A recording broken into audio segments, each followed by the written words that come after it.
Bonjour tout le monde. C'est bon, c'est... Ouais. Ok, parce qu'on était en train de parler... On était en train de parler dans le vide, on n'avait pas lancé le direct. Donc, qui est là? Qui est avec nous? Il y a des gens qui sont connectés déjà? Je vais voir. Voilà, désolé si vous êtes déjà en ligne et que ça a pris un petit peu de temps. Et désolé aussi si vous n'avez peut-être pas réussi à trouver le lien tout de suite. Voilà, c'est un petit peu... Oui, il y a déjà quelques personnes qui regardent. Ok, ok. Donc bonjour tout le monde. Faites-nous peut-être un petit coucou pour dire que vous êtes là. Nous on est là, à 3. Ruben est là aussi. Est-ce que tu vas chanter, Ruben? Non, tu vas juste regarder ton papa. Donc comme je disais dans le vide, c'est le calme après la tempête. Donc ici ça vient de se calmer. Ruben en vient d'arriver à le faire taire parce qu'il voulait chanter alors que ça n'avait pas encore commencé. Franchement, ça ne se fait pas. Donc qui est là? Qui est avec nous? On a Patrick qui est là, Patrick, Auguste et David. Auguste, David. Ah, David, David, pas David Moto. Non. Ok, David. Cécile est là, Rita est là. Cool. Ça va les filles? Et les garçons? Ok, qu'est-ce qu'on fait? Ah, ben David Moto est là aussi. Ah ouais. Qui n'a plus de moto aussi? Je ne sais plus. Bref, c'est pas la conversation du jour. Mais oui, mais tu sais, j'aime pas te parler comme ça. Bah t'es pas obligé de parler. Bah oui, mais tu ne parles pas, donc faut bien que je parle. Moi j'essaie de On va pas m'occuper rester comme ça. Ruben. Ok, donc parlez-nous, on est un petit peu seul. On se sent un petit peu seul. Ok, je pense qu'on va commencer à chanter parce que sinon ça va crier. Ça va crier. Donc, on commence par quel chant Tu veux. N'importe. Tu peux les mettre. Je vais le mettre. Donc, on avait à cœur de chanter quelques chants avec vous, de passer ce petit moment avant de laisser la place à la prédication de Patrick. Et voilà, on vous encourage comme d'habitude à participer. Vous pouvez participer chez vous, vous pouvez chanter, vous pouvez prier, vous pouvez simplement passer un moment au calme avec Dieu. Je ne sais pas comment vous vivez ces moments de vidéo. Et vous pouvez aussi commenter et participer si vous avez un commentaire à faire ou si vous avez un sujet de louange, si vous avez quelque chose à cœur, bah partagez-le comme ça. On partage ça, on vit ça tous ensemble et donc voilà, on va commencer à chanter. Je pensais, on commence par la force, c'est pour celui. Ok.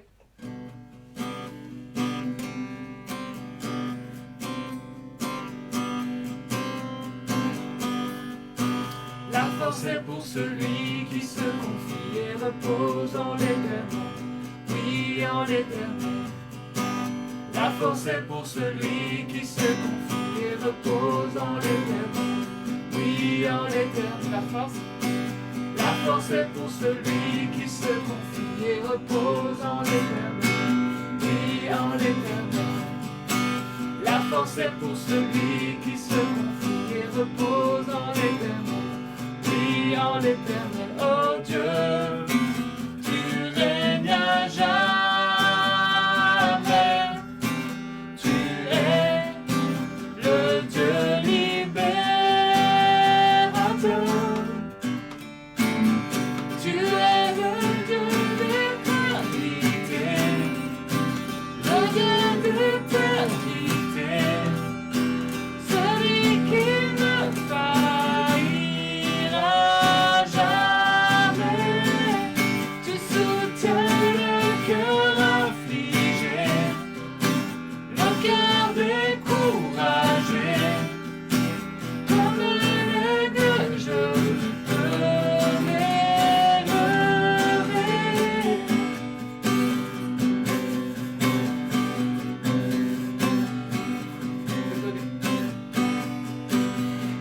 C'est pour celui qui se confie et repose en l'éternel.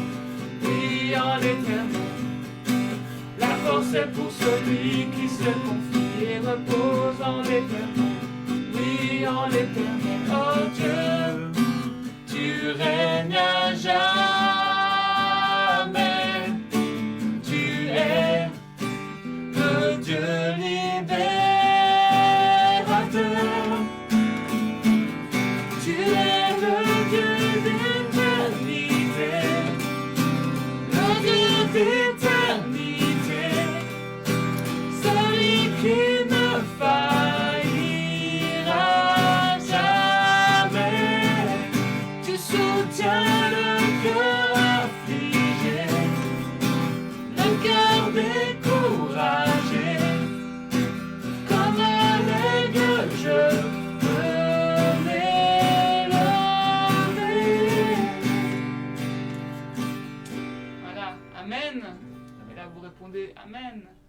Alors je ne sais pas si vous pouvez voir de là où vous êtes la tête de Ruben, mais ça me fait vraiment penser à ce chant parce que, comme je vous ai dit, si vous étiez là dès le début, juste avant qu'on se connecte, c'était la tempête, ça hurlait dans tous les sens. Et maintenant, Ruben se repose, Ruben s'est apaisé dans les bras de son papa. Et ça me fait vraiment penser au fait, vous savez que cette semaine, ça a été une semaine difficile pour plusieurs personnes de l'église, pour Brigitte, pour Fabienne, pour tous les enfants, oui, le frère, pour Sarah aussi, qui sont tous en deuil. Et c'est pour ça que j'avais à cœur qu'on chante ce chant qui dit je me repose, la force que je la trouve en étant dans les bras de Dieu. Et c'est pour ça que je vous parle de Ruben, parce que moi d'ici je vois sa tête et je vois une tête vraiment tout à fait apaisée, alors qu'il y a 5 minutes, vous l'auriez vu, il hurlait dans tous les sens, on ne savait même pas comment on allait se connecter. Et donc voilà, c'est ça au fait. Ça ne va pas, il y a quelque chose qui ne va pas, et ben on va dans les bras de son papa et il nous prend et il nous calme, il nous prend dans ses bras et il nous calme. Alors ça marche pas à tous les coups, hein, mais bon. C'était juste pour l'image. Donc voilà, je vous encourage ce matin. Alors je vais juste chercher un mouchoir. J'arrive, tu peux leur dire un petit peu. En tout cas, ça fait plaisir de vous voir connectés. C'est vrai que la semaine a été un peu compliquée, dans tous les sens du terme, et pour beaucoup de personnes. On apprécie les petits commentaires, on apprécie les petits cœurs et les petites choses que vous envoyez. On vous propose de ne pas hésiter à saluer les gens qui se connectent au fur et à mesure, parce que ça fait du bien et ça fait plaisir. Et si vous avez envie qu'on prie pour vous, si vous avez envie qu'on parle de quelque chose, qu'on puisse prier pour quelqu'un, ou si vous avez un sujet, même de réjouissance, même quelque chose qui vous est arrivé et qui a fait du bien, n'hésitez pas à mettre un commentaire, et il y a quelqu'un qui aura sûrement besoin de ce que vous allez dire, et qui aura sûrement besoin de réconfort, qui aura sûrement besoin d'être encouragé par ce que vous allez mettre. Et on espère que vous avez passé un bon moment dans la louange et dans la prédication aussi. Donc voilà, je termine ma phrase. Je vous encourage vraiment ce matin, peu importe l'état dans lequel vous vous sentez, que ce soit peut-être super bien ou que ce soit peut-être désespéré, que ce soit peut-être en colère, dans la tristesse, je vous encourage à lever les yeux vers les hauteurs, d'où nous vient le secours. Le secours nous vient du Dieu créateur. Donc c'est ce qu'on va faire avec ce chant.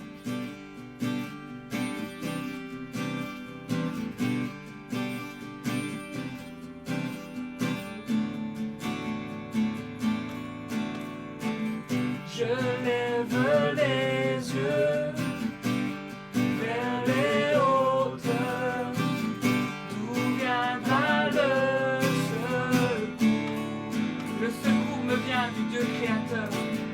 Le secours me vient du Dieu créateur de la terre et des cieux. Je lève les yeux vers les hauteurs, d'où viendra le secours. Le secours nous vient de Dieu. Le secours me vient du Dieu créateur de la terre et des cieux. Nous allons lui crier ce matin que nous avons besoin de lui. Oh, j'ai besoin de toi, tu es mon seul espoir. Vers toi seul je crie. Je t'attendrai, Seigneur, je t'attendrai, Seigneur, j'attendrai ton secours. Tu me donnes la vie.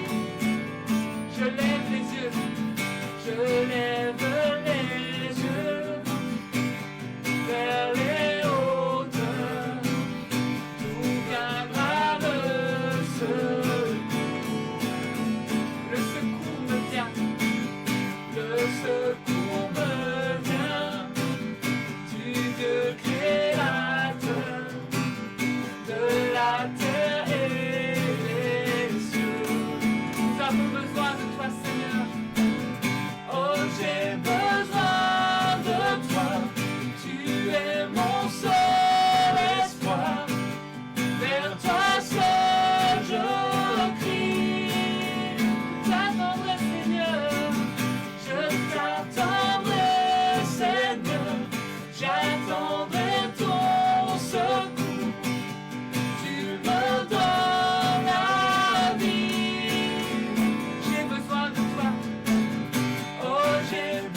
la terre et des cieux.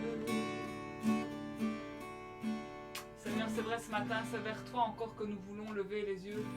C'est vers toi, c'est de toi que nous voulons attendre le secours, Seigneur. Et c'est vrai, particulièrement, nous voulons prier pour nos frères, nos sœurs qui sont en deuil cette semaine. Vraiment, tu vois que parfois on est dans un désespoir tellement profond qu'on n'arrive même pas à crier vers toi, Seigneur. Mais toi, tu tends ta main ce matin, Seigneur. Toi, ton bras n'est pas trop court pour venir, pour nous retirer, Seigneur, peut-être de ce désespoir dans lequel on peut être. Et vraiment, nous te prions pour Fabienne, nous te prions pour Brigitte, pour leur frère aussi, Stéphane, pour tous les petits-enfants d'Albert.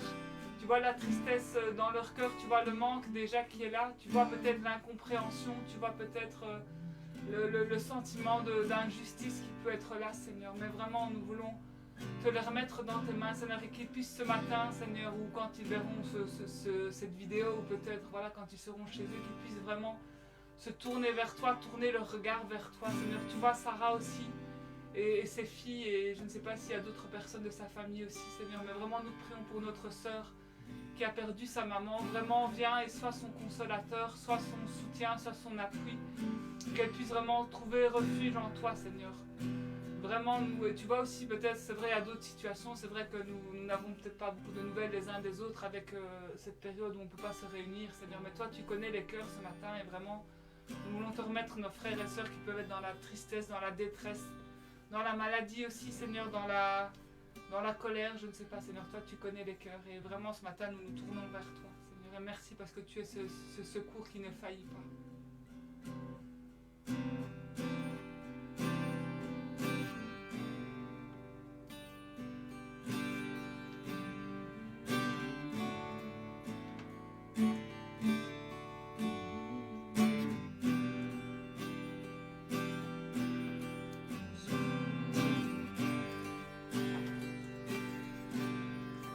La lune me glace et le soleil menace, créateur des étoiles, mon secours est en toi. Si mes larmes ruissellent et que mon pas chancelle, créateur de la terre, mon secours est en toi. Lève les yeux ce matin vers les hauts sommets. Je lève les yeux vers les hauts sommets. Toi seul est mon Dieu. Je proclamerai.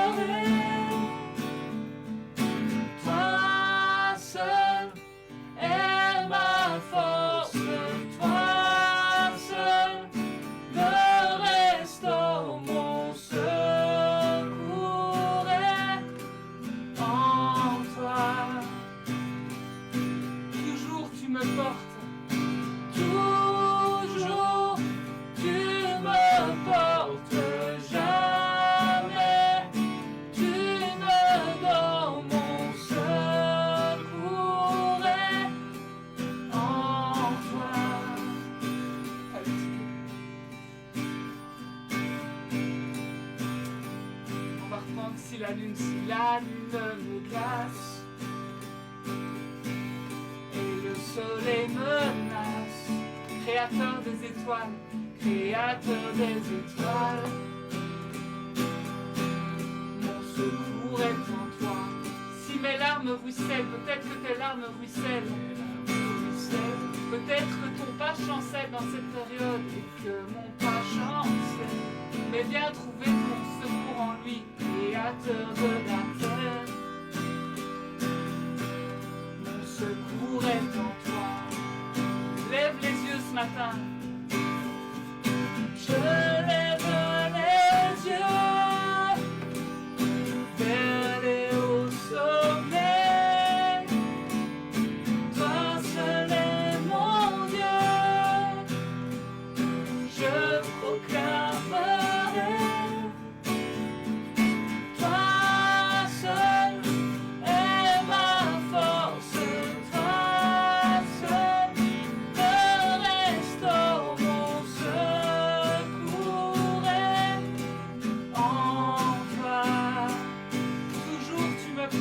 jamais tu ne dors. Toujours, tu me portes jamais. Tu ne dors, mon secours est en toi. Ok, ah oui, ouais, j'allais dire, peut-être tu peux regarder s'il y a quelques personnes qui ont commenté ou qui ont peut-être mis un sujet de prière ou quelque chose qu'ils avaient à cœur tout simplement. En tout cas, Luc, je ne sais pas si tu es connecté, je n'ai pas suivi qui était là ou pas, mais si tu es là et si tu m'entends vraiment, je prie pour toi aussi. Je ne sais pas si c'est une période difficile pour toi particulièrement en ce moment, mais voilà, vraiment, je t'ai vraiment à cœur ce matin. Et Luc Parat. Il y a d'autres Luc connus. Il y a Luc Ribou qui est connu. Ah, Luc Ribou, oui, bon, Luc Ribou aussi, hein, pas de souci, mais voilà. Luc Parat, voilà, vraiment, je t'encourage à. Je sais que tu le fais et je sais que tu as un exemple dans ce domaine aussi, mais vraiment, cherche ton secours en lui parce qu'il ne faillit pas. Donc, il y a quelque chose à dire ou je ne sais pas. Non, les gens ont dit principalement bonjour. Ok.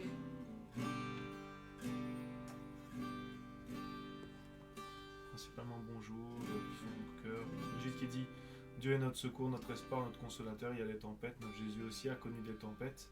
Et il les a calmées. Il calme nos tempêtes. Amen. Voilà. Beaucoup de personnes qui disent bonjour, que Dieu vous bénisse, etc. etc. Ok, on va peut-être faire un. J'espère. Ça fait pas longtemps qu'on est là.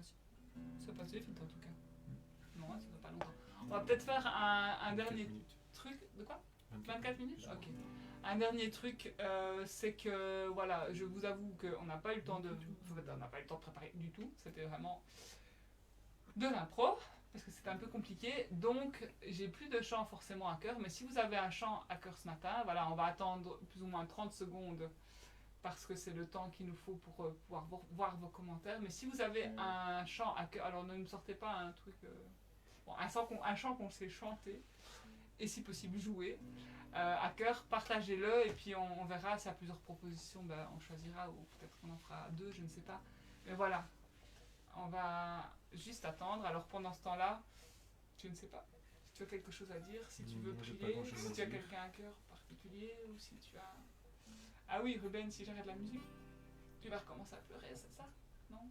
Bah peut-être je peux faire quelques annonces, non? Je peux faire des annonces peut-être... Donc voilà, pendant que vous proposez un chant, si vous en avez un, pardon, comme vous le savez, donc j'ai dit Albert, donc le papa de Brigitte, de Fabienne, est décédé, et donc si vous voulez aller au funérarium, il y a encore possibilité d'aller aujourd'hui de 5 à 7.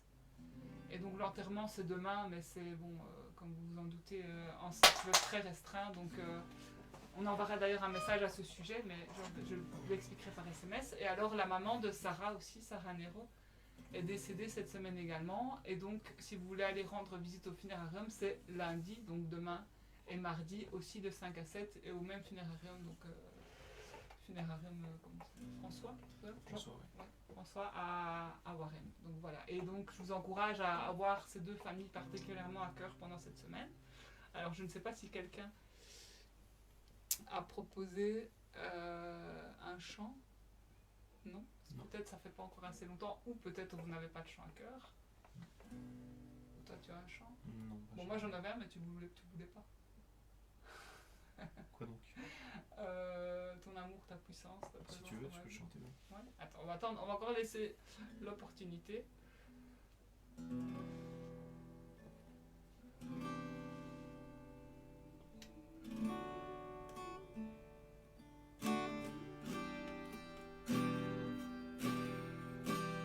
Mélissa qui a envoyé un message qui dit bonjour à tous, que l'Éternel soit béni, il est le Dieu vivant. Merci pour son soutien de chaque jour, il est un Dieu qui guérit, le chemin qui conduit à la victoire, il a vaincu la mort. Nous sommes ses enfants, ne vous sentez pas seuls, il est toujours présent. Amen, merci. Amen.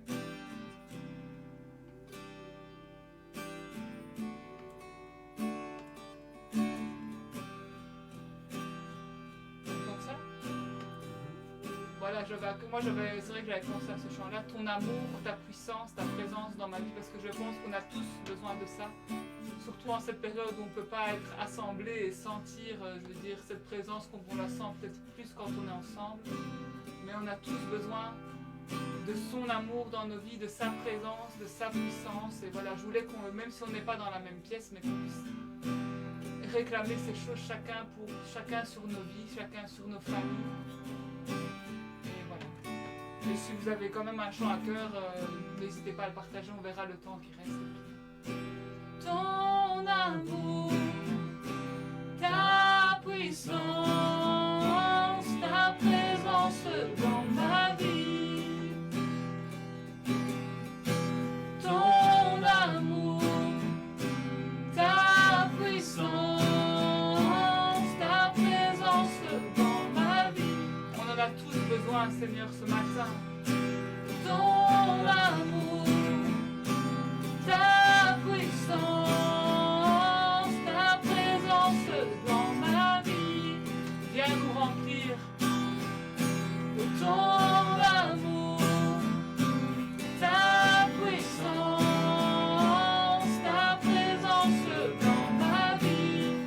Et je veux t'adorer de tout mon cœur. Et je veux t'adorer de toute mon âme. Et je veux t'adorer de toute ma force. Car tu es mon Dieu. Tu es mon Dieu. Car tu es mon Dieu. Car tu es mon Dieu.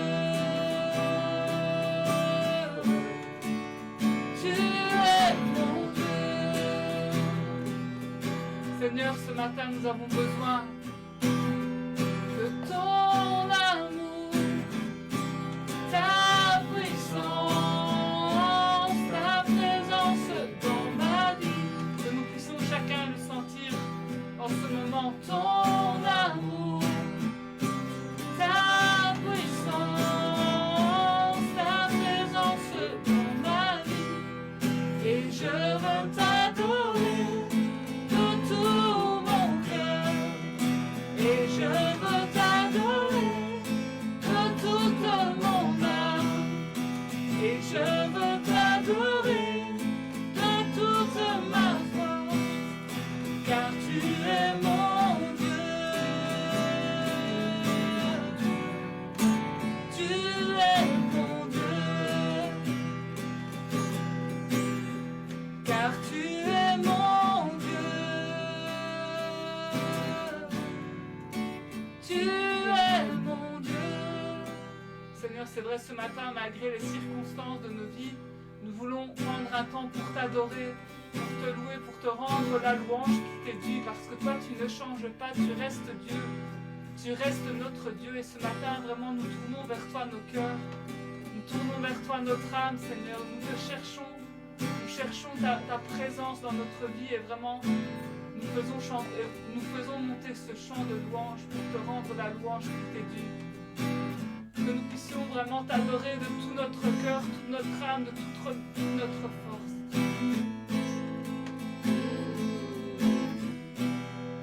Et je veux t'adorer de tout mon cœur. Et je veux t'adorer de toute mon âme. Et je veux t'adorer de toute ma force, car tu es mon Dieu. Adore-le parce qu'il ne change pas. Tu es mon Dieu, il est ton Dieu dans les bons, dans les mauvais moments, car tu es mon Dieu. Tu es mon Dieu. Tu ne changes pas, Seigneur, tu restes Dieu, car tu es mon Dieu. Tu es mon Dieu,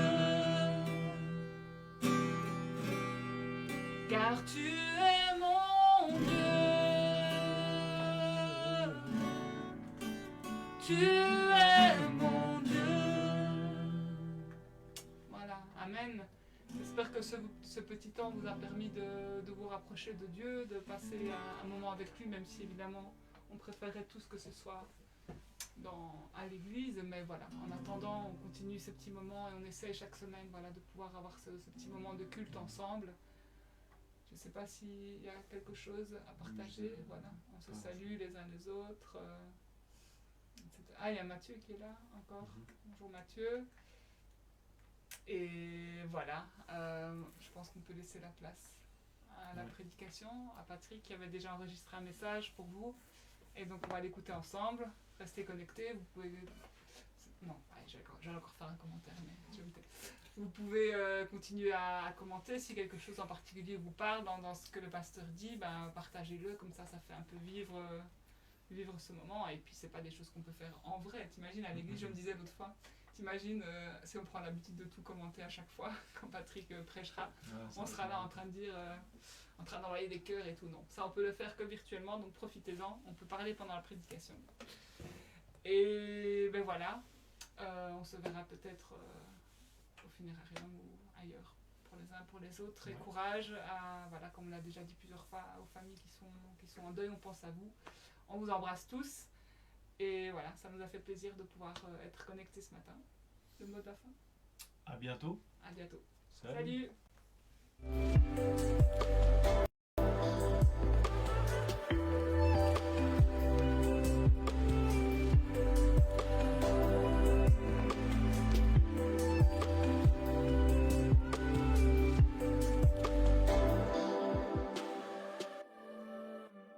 Bonjour à toutes et à tous, j'espère vraiment que vous vous portez tous bien.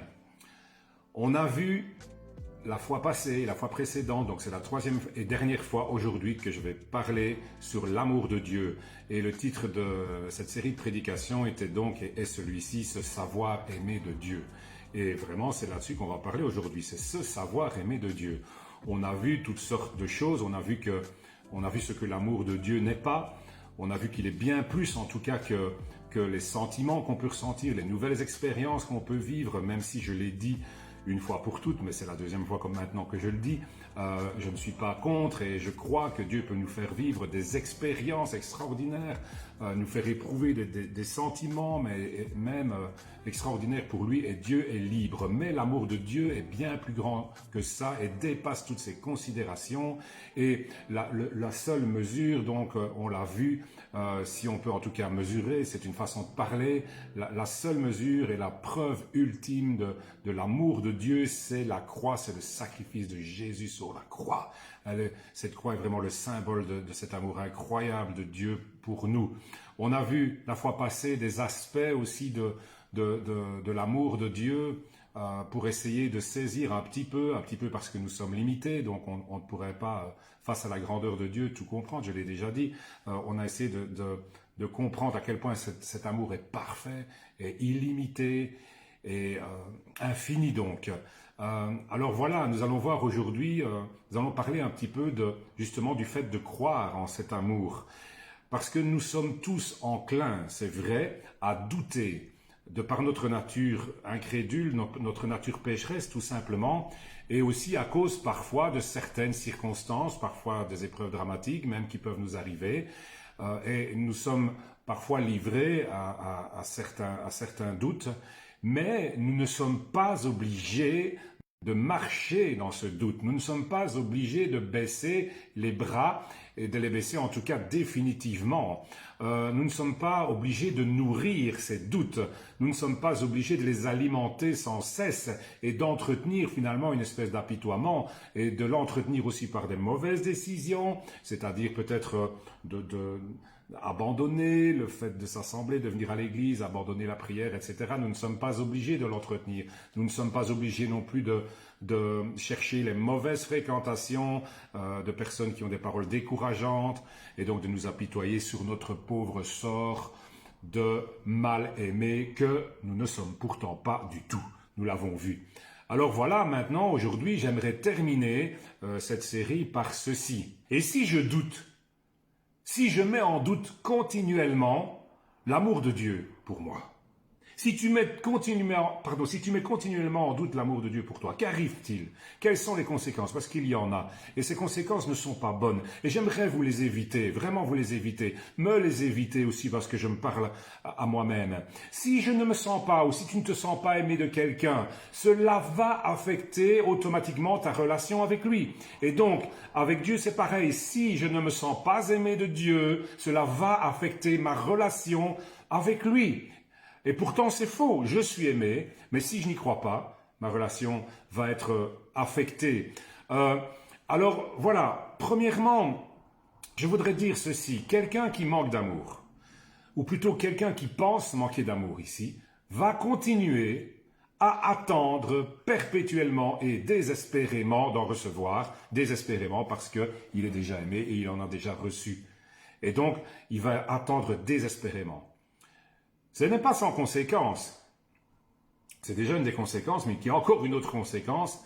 C'est la raison pour laquelle ce chrétien qui va douter, qui va mettre en doute perpétuellement l'amour de Dieu, entretenir ce doute donc, va inconsciemment même, être tenté de se tourner vers des idées surfaites.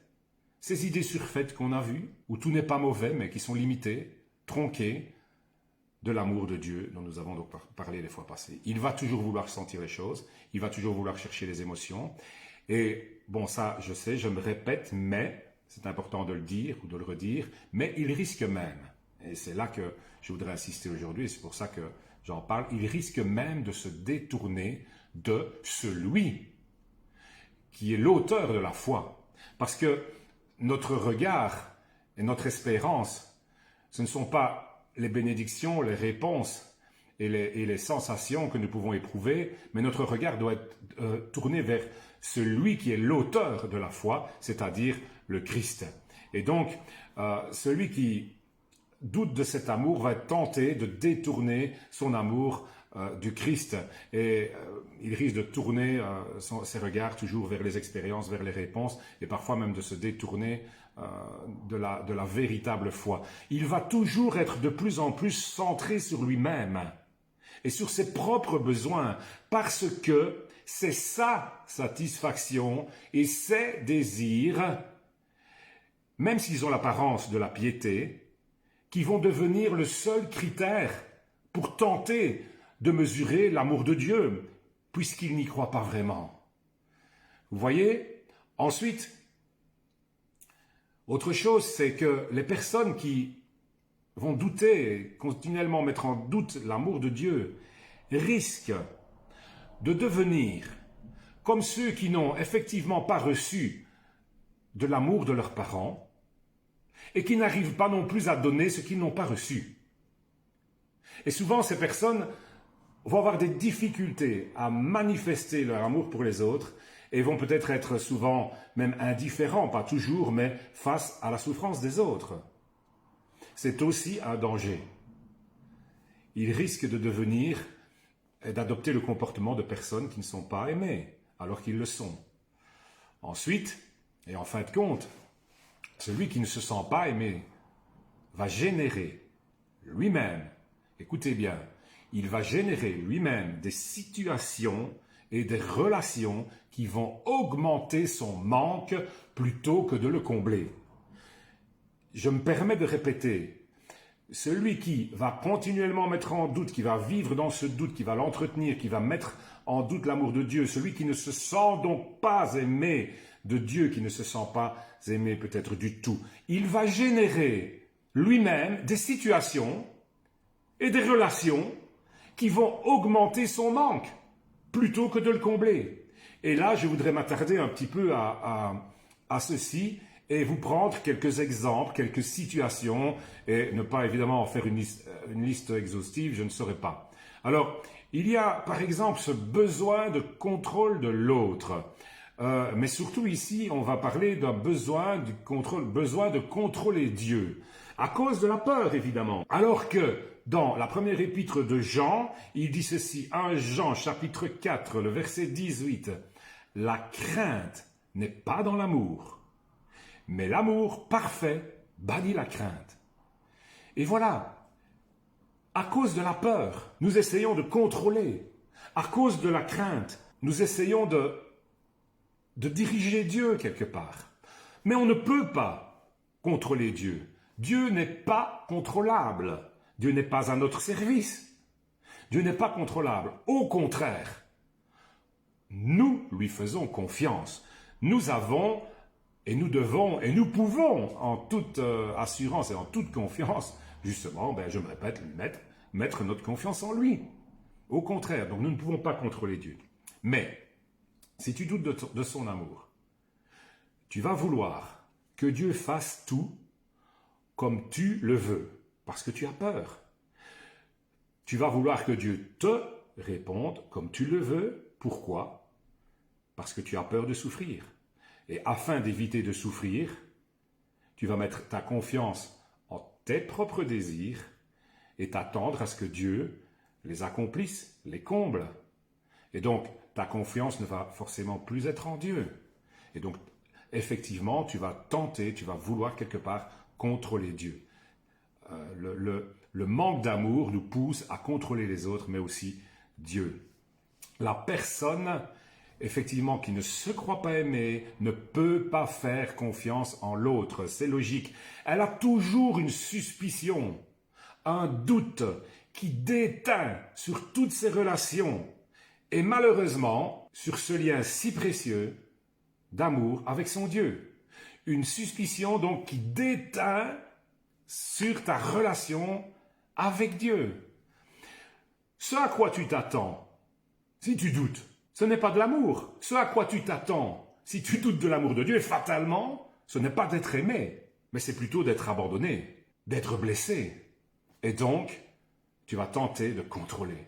C'est terrible, parce que la confiance et la paix qui devraient régir ta vie de racheter, ta vie de racheter à grand prix, elle va être remplacée par de l'incertitude et par de la peur. Je le répète, parce que j'ai vraiment envie que vous compreniez bien, pardonnez-moi, la confiance et la paix qui devraient régir ta vie va être remplacée par de l'incertitude et de la peur.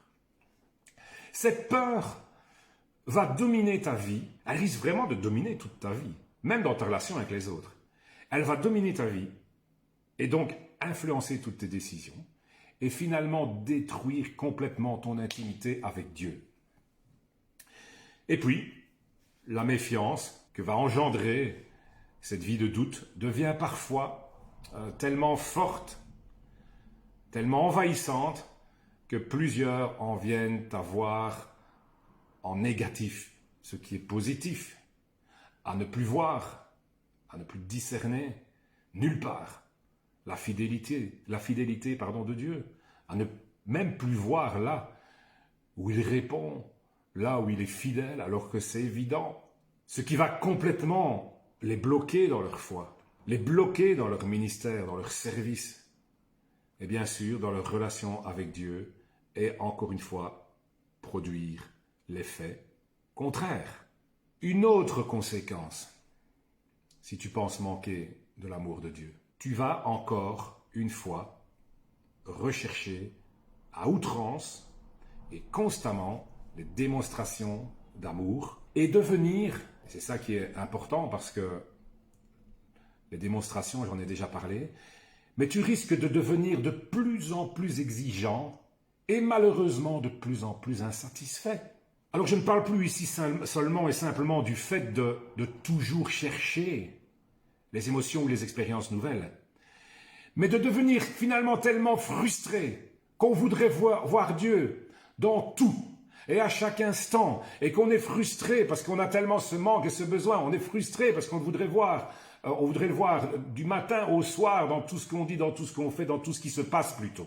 Et au contraire, on ne le voit plus. Au contraire, on est dans une situation, on s'est mis dans une situation où on ne le voit plus, où on ne le sent plus, où on ne le discerne plus, dans rien, alors qu'il est présent. Et ça, c'est terrible. C'est un cercle vicieux où tu vas produire l'effet contraire parce que tu ne vas plus discerner les actions de Dieu et tu vas t'éloigner du but pour chercher au mauvais endroit de la mauvaise façon et oublier la croix. Ensuite, malheureusement, la louange et la reconnaissance naturelle, parce que c'est naturel, la reconnaissance. Quand on reçoit un cadeau, en plus le cadeau le plus précieux, peut-être celui auquel on tient le plus, mais on est heureux, on est reconnaissant. Cette reconnaissance et cette louange donc est naturelle, parce que on sait, on voit, on sait qu'on a reçu quelque chose. Eh bien, cette louange toute naturelle, cette reconnaissance toute naturelle, qui lui est due et qui prend naissance en tout chrétien racheté, va forcément, à cause de ses doutes, se transformer en récrimination continue, continuelle et en ingratitude. Et puis finalement en rébellion peut-être. Seigneur, j'avais besoin de toi, tu n'étais pas là. Seigneur est là, pourquoi tu n'as pas fait ça? Et là, Seigneur, pourquoi c'est comme ça? Etc., etc. Et on va vivre réellement, profondément dans cette attitude et on va s'enfoncer dans cette attitude. C'est vraiment dommage et c'est pernicieux. Et vraiment, je voudrais tellement nous éviter ça. Pour finir, ce manque d'amour ressenti, j'insiste là-dessus, ce manque d'amour ressenti, parce que nous sommes loin de manquer d'amour, nous sommes les plus aimés qu'il soit possible par Dieu. Cet amour, donc ce manque d'amour ressenti, va créer le besoin de faire des sacrifices et de multiplier les actes, que je vais appeler des actes religieux, pour être accepté de lui. Cercle vicieux encore. Je me sens loin de Dieu, je ne me sens pas aimé, et donc, il ne me reste qu'une seule chose. Les actes, les sacrifices, pour enfin avoir l'impression, espérer être aimé de Dieu, mais ce n'est jamais assez. Et ça ne fonctionne pas, ça ne marche pas. Ça ne remplace pas la reconnaissance qui vient d'un cœur rempli de l'amour de Dieu. Alors c'est vrai, l'amour implique des sacrifices. Mais ces sacrifices, ce sont des sacrifices qui viennent du cœur, parce qu'on se sait aimer, jamais pour être aimé. Et c'est ça la différence. Les sacrifices, les actes même, viennent d'un cœur qui se sent aimé, un cœur reconnaissant, mais jamais pour être aimé, jamais dans le but d'être aimé, mais parce que. Voilà, j'insiste bien là-dessus, mais je veux que vous compreniez. Encore une fois, cette attitude, plutôt que de combler tes vides, va les augmenter. Cette attitude, je le répète, de sacrifice, etc., de culpabilité finalement aussi, va augmenter ton vide au lieu de le combler, va augmenter ton sentiment, non seulement de ne pas être aimé, mais ton sentiment d'être rejeté. Alors que c'est faux, on l'a vu la fois passée. C'est pour ça que je vous ai demandé de méditer là-dessus, de réfléchir à l'amour de Jésus, de réfléchir à ce qui est vraiment la preuve et le centre même de l'amour de Dieu, qui est ce sacrifice à la croix. Alors, tu vas te sentir rejeté finalement. Ça va donc produire l'effet contraire. En effet, pour plaire à Dieu, je n'ai pas dit pour être aimé, il faut la foi.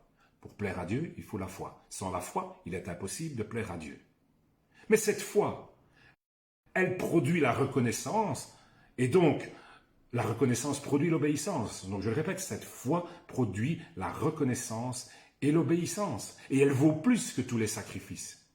Cette obéissance, elle vient du cœur. Un cœur qui a été racheté à un grand prix et qui est profondément aimé de Dieu. Cette obéissance qui vient d'un cœur racheté ne pourra jamais être remplacée par des actes et par des rites religieux. Donc, encore une fois, frustration. Donc, je vous répète tous ces exemples pour vous dire ce que je vous ai dit en introduisant ces quelques points. Celui qui ne se sent pas aimé de Dieu va engendrer lui-même des situations et des relations qui vont produire l'effet contraire. Alors, conclusion à tout cela.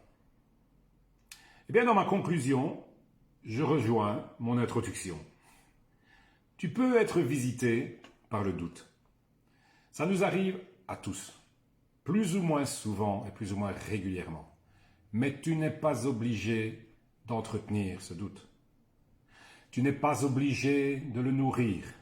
Tu n'es pas obligé de t'endormir dessus. Tu n'es pas obligé de le ressasser. Tu n'es pas obligé de lui trouver des arguments qui sont bien charnels et qui sont typiques des raisonnements humains et donc de cette intelligence, je veux dire, charnelle que nous pouvons avoir. Tu n'es pas obligé. Tu n'es pas obligé. C'est une option impossible et complètement incompatible avec l'épanouissement spirituel. Ça ne marchera pas. Pleurer, attendre, espérer de recevoir ce que nous avons déjà reçu, espérer manipuler Dieu, espérer le contrôler, s'attendre à des choses qui sont des rêves tellement terrestres et ne pas tourner tes regards, ne pas tourner mes regards, parce que je me compte aussi, je prêche pour moi aussi, ne pas tourner mes regards vers Christ, ne pas chercher sa face, c'est incompatible avec l'épanouissement spirituel. Ne reste pas dans ce doute parce que tu es aimé de Dieu. Dieu t'aime vraiment d'un amour infini. S'il le faut, réécoute la prédication de la fois passée. Donc je ne saurais plus t'encourager à apprendre et à t'appliquer, à marcher dans la foi et la confiance en Dieu et la confiance aussi en son amour infini. Marche dans la confiance en Dieu, marche dans la confiance en son amour. Vraiment, je t'encourage à ça et je t'encourage aussi à compter, comme la Bible dit, les bienfaits de Dieu. Compte les bienfaits de Dieu, mais surtout regarde à lui, regarde à la croix. Regarde à la croix. Vraiment que ces quelques paroles vous bénissent abondamment et j'espère vous fassent faire un saut dans la foi et dans l'amour pour le Seigneur. À bientôt, je l'espère, en présentiel, comme le dit ce nouveau mot, presque ajouté au dictionnaire. Voilà, bye bye, à bientôt. Merci de m'avoir écouté.